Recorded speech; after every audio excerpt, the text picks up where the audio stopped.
ఇంట్లో ఏం కూరగాయలు లేవు. ఇప్పుడు దుకాణానికి పోయి కూరగాయలు తేవాలి, అవి కొయ్యాలి, కూర వండాలి అని అంటే అంత ఆలస్యం అయ్యేటట్టే ఉన్నది.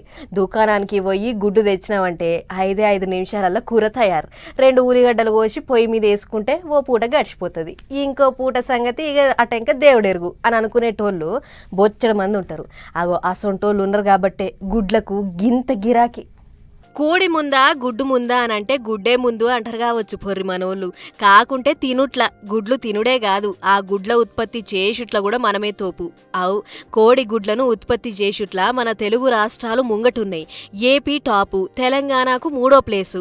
2024-25 ఏడాదిలా గుడ్ల ఉత్పత్తి దేశంలో 14,911 కోట్లకు చేరింది. దునియాల చైనాకు ఫస్ట్ ప్లేస్ ఉంటే మన దేశానికి 2వ ప్లేసు. దునియాల ఎక్కడెక్కడ ఎన్నెన్ని గుడ్లు ఉత్పత్తి అవుతున్నాయి, ఎవళ్ళెవళ్ళు ఎక్కువ గుడ్లు తింటుర్రనేటి దాని మీద సెంటర్ పశు సంవర్ధన శాఖోళ్ళు లెక్కలు తీస్తే గీ లెక్కలు బయటపడ్డాయట. 2018-19 ఏడాదిలా దేశంలో 10,380 కోట్ల గుడ్లు ఉత్పత్తి అయినుండే. కానీ ఇప్పుడు 2024-25 ఏడాదికి వచ్చేటాళ్లకు 14,911 కోట్లకు చేరిందంటే చూడుర్రిగా ఏ తరీకలుందో మనోళ్ళ వాడకం.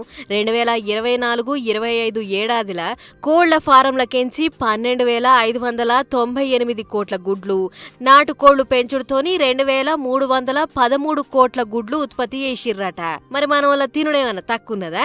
పొద్దుగాల గుడ్డు ఉండాలి, పైటీలి గుడ్డు ఉండాలి, మాపటీలి గుడ్డు ఉండాల్సిందేనాయే. సర్కార్ బళ్లల్ల పైటీలి బువ్వకు గుడ్డు పెడుతుంటిరి, అంగన్వాడీ సెంటర్లల్ల బుడపొల్లగాన్లకు పొట్టతోనున్న అకశన్లకు గుడ్లు పెడుతుంటిరి. గిట్ల గుడ్లు తినేటోళ్ళు పెరుగుతుర్రు కాబట్టే గవిటి ఉత్పత్తి కూడా రువ్వడి మీద పెరుగుతుందన్నట్టు. పెద్ద ముచ్చటేందంటే పోయిన ఏడాది కంటే ఈ ఏడాది ఇంకో 4.5% ఉత్పత్తి ఎక్కువ పెరిగిందంటే చూడుర్రి. ఈ లెక్కన కోళ్ల కంటే గుడ్లే ఎక్కువ తింటుర్రు కావచ్చు మనోళ్ళు.